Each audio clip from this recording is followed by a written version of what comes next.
So here's another way to look at AI. Have you ever been to one of those parties where there are many people cooking and there is usually this one big auntie seated on a plastic chair, in the corner of the backyard where they are cooking. And she's usually not doing anything, no, she's just, telling everybody what to do. But you notice something that at the end that of that cooking process, the food usually comes out tasting very, very delicious. Now, the person who was directing the flow didn't do anything, but she kind of multiplied herself in people, not by hard work, but just by guiding the flow. And then the food usually comes out, tasting super delicious. Now, I want you to take this analogy and apply it to AI.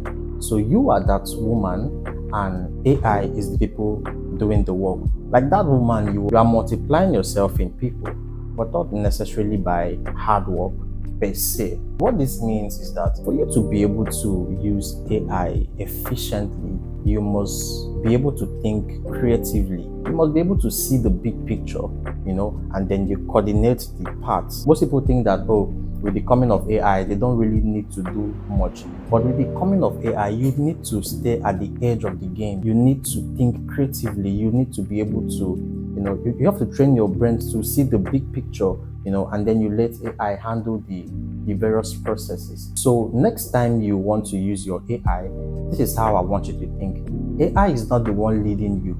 You are the one leading it. Though AI has all the vast knowledge, knows everything in the world, but that knowledge is useless without somebody to direct it. In an orchestra, you have this large number of players that have this vast amount of knowledge, but that music will not be coordinated without the one leading the orchestra. So you see that guy with the little stick, directing it. He's the one coordinating the music. Without that guy, all the musicians with all their knowledge is as good as waste, because knowledge that is not coordinated is as good as ignorance, you understand? Because if you do, you know good.